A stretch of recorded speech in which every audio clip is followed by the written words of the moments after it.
And I think really, honestly, if I had to characterize this bookstore, it's just happy. And you did that, Cathy.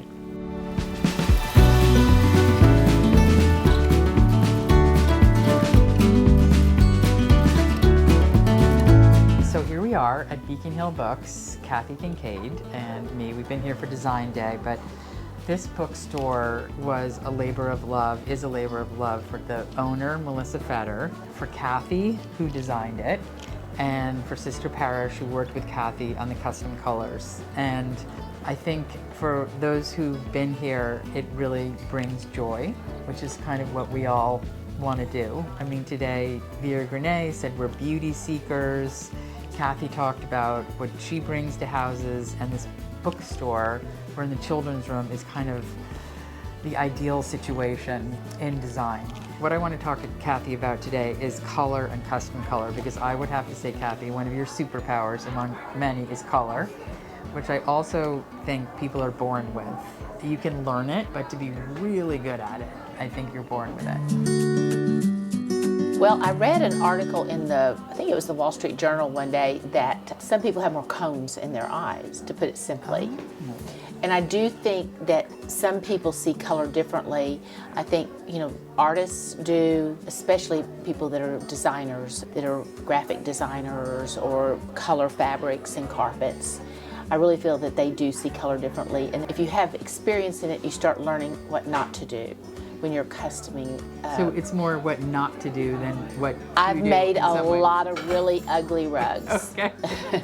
And some really funky fabrics, yeah. By just making the colors too close, or colors that would just fight with one another if they're too close on the color wheel. Because that's the thing I think people don't understand. It's the proximity next to another color. It's the proximity. Yeah, it's not just I love this pink or I love this blue. It's how they sit together in the design. That's right. Yeah. The colors that are too close on the color wheel will fight each other. Okay. So that's why they always say you use a color across the color wheel when you're doing colors. The thing I love about Sister Parrish is the fact that you all are willing to custom colors and custom your fabrics, which that gives the client their very own. When a client has a fabric that is like no other one's fabric, it gives them a sense of ownership, and it makes their house different, which is what we all strive to do as designers, is to give the client exactly what they want. Sometimes they don't know what they want, so you have to guess, but give them what they want and make them unique. Yeah, I think that really top designers, that's what they're doing now, is bespoke things so that the house is particularly special. When you are custom coloring, do you like paint chips? Do you like using a piece of a fabric? Do you take things from nature? Like, have you ever used a leaf or anything like that? I had a client one time, I had to use my shoe because she wanted the room to be the color of my shoe. So the painter painted it on the heel of my shoe. But usually it's paint chips or it's another fabric. You start with one fabric in a room, or you start with one color that the client likes, and you build from there. A fabric that I did with another company for Melissa, who's the owner of this store. I've done 5 or 6 projects with Melissa over 20 years. We started with a fabric that we already had in this little library in her small house in Connecticut. And it was a Pierre Frey fabric that had kind of awkward colors, gray, orange, and yellow, and a little bit of red. And then we were going into her dining room, and it's very important that you carry a thread of color through a house, that every room isn't just jarring, that you don't have a whole new scheme, especially in a small space like this, where you have 5 floors, you have a central hallway, you have all these rooms with openings coming off of that central hallway. You have to be able to stand in the middle and look and not see one room over here and one room over here, and these 2 rooms are fighting one another. So this small ship captain's cottage in Connecticut had this room in this Pierre Frey fabric, and then we were doing her dining room. So I took the fabric, the Pierre Frey fabric, gave it to Benison, and we created a fabric that complemented it, but it was not anything like it. Yeah. So that it's kind of the same tone almost. Yeah. And so I think it's kind of the reverse, where the Pierre Frey fabric had a lot of the yellow and the orange and the red. The Benison was more white, with a little bit of a neutral, so we used the gray as the neutral and incorporated the yellow and the red and the orange into the little buds of the flowers and little accent colors. But when looking through the space, they work as a whole. Yeah. Well, Veer Grenay today told us that most men are colorblind. I believe that. Which I think is so interesting. And so usually in a design office, it's the women who are colorists. In my grandmother's case, my grandmother was the colorist, and Albert Hadley famously loved neutrals. But I had never heard that before. Have you I heard had that? a colorblind boyfriend in high school, and men, when they're, anyone that is colorblind, but very few women are. It's a recessive gene. Right, the women carry it, so they You don't carry have it. Yeah. You see red and green as brown. Well, if you can imagine how much green there is in this blue, for example, Yeah. then it's going to look completely different. It's going to look very murky as opposed to a blue that doesn't have any green in it. If it has red in it, it's going to be, to them, it's going to look murky too. So they go wild. for really clear Yeah. colors. Yeah. And it's really hard for them, and they don't know they're colorblind. You know, if they've never seen red or green. That is wild. I think this is breaking news for a lot of people in the design community. But also, it's what you're drawn to. Like Eliza loves jewel tones, and those are hard to use. Like they're Right. emerald greens and like royal colors, and they could make you feel like they're too dense, but they actually can be soothing. But they're scary to use, I think, for most people. Well, I have They're a theory deeper that dive. everyone has their own palette. Yeah. Yeah. And you can usually figure it out in the first few hours of meeting someone by the way they dress. If you see their home, you see the way they dress. Yeah. You can kind of zero in on it. I have one client that's blonde, blue-eyed, and she hates anything that has brown in it. And she sees brown in any color. Like she'll see brown and blue, she'll see brown and pink, and she loves pink. Her pinks have to be super clear. It's so interesting. So it's innate. People have a certain palette, and that's what they're happy with, and usually it's what they look good in. Well, let me ask you a question. Do you think, someone said this to me once, and I think it's true, there are some women that dress so well. I mean, they're the chicest woman in the room, but they're terrible with their house. They can do one or the other. Have you ever come across that? That's why they need really good decorators. Yeah, I think so. And usually what that is, I had one client who had worked for Oscar de la Renta, and talk about jewel tones. Yeah. She loved embroidered fabrics. She loved really embellished fabrics. So she wanted every piece of furniture in her living room to be that level of decoration. Yeah.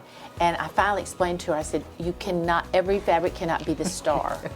You have to pick one or maybe two. Yeah. And then you bring your neutrals in. Right, right. And if you do like jewel tones, to have a room that has really jewel tone colors, always throw a beige and white fabric with right, it. it has to be cut. Yeah. Yeah. Put something in there, Right. or sisal, Right. or something that will neutralize it a little bit.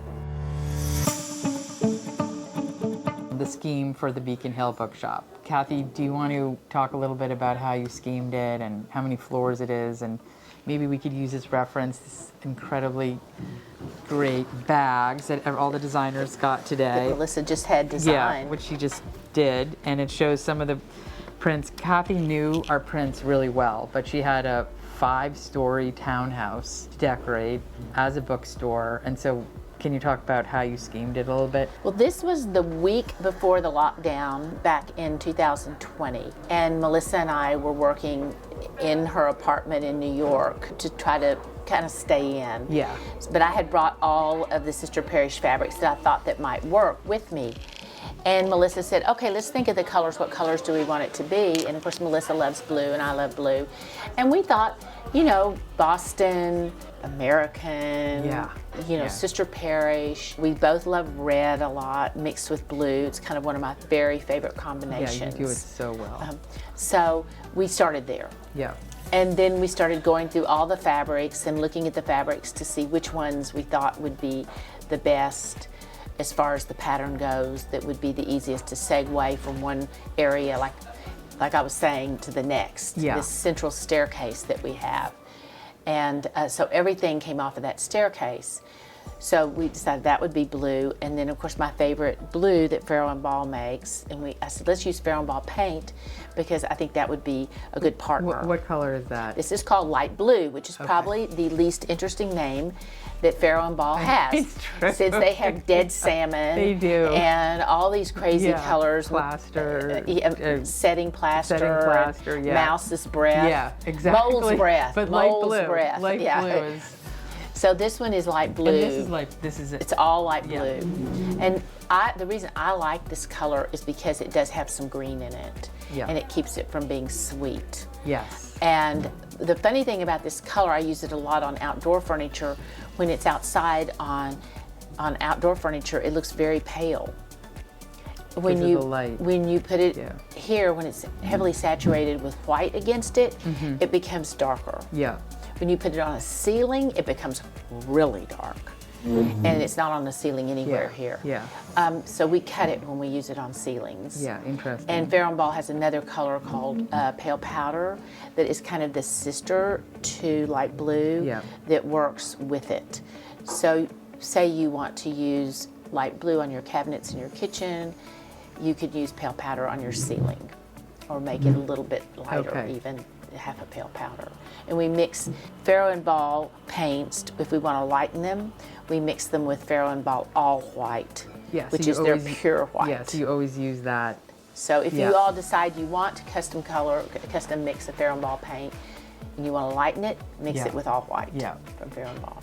And obviously one thing you had in mind was what the books were going to bring, because books bring like the most amazing color ever. So blue works as a neutral. Yeah, because all the spines are in every different color. And what about in the first room, what did you want to do to kind of grab the customers as they came in, or did you think about that? I didn't even think about it. Yeah. It was pretty much just to create a really calming, comfortable environment. Yeah, that's like a house. Yes. Yeah, you feel like you're in somebody's townhouse when you're here. Right, but I think Melissa really accomplished that even more by having her restaurant and having, maybe muffins being baked or granola being made or something that smells so homey. And then many times she has candles lit and always fresh flowers. And a lot of the furniture was hers too, right? Almost all of it. Yeah. Other special things about the store are what you're famous for are the small little details. Well, so I have to really bow to Melissa on that. Melissa really worked with the architects, and a lot of that was her. I mean, we would go back and forth about certain things and talk about, do you think I should do this here? But really, Melissa drove that. I remember she sent me a binder. I love to read. I'm one of those people who always has their nose in a book, even when someone's talking to me sometimes. But she sent me a binder with her vision that you guys had come up with. And it was like, Jerry Maguire, you had me at hello. I'm like, you had me at bookstore, we're in. Yeah. So. Oh yeah. And it has really revitalized, I feel like, bookstores in the country. Yeah. I can't tell you how many people say, I would love to invest in it. I mean, she could do them in every major city because people just love them, and it's been that way from the second it opened. People crave this. It's kind of an antidote, if you remember the movie You've Got Mail. And when the big bad bookseller comes and she had the little children's shop, well, we're in the little children's shop. That's right. Well, it's been a real pleasure, Cathy, to work with you always because you just get it. And then she comes to us with colors, custom colors, in a print that I never would have envisioned. And then for us to have a design that is made even more fabulous by a new color combination that Cathy has chosen through custom color is like a very happy day. It's Sister Parish. Well, it makes my life easy. Okay, well, thank you.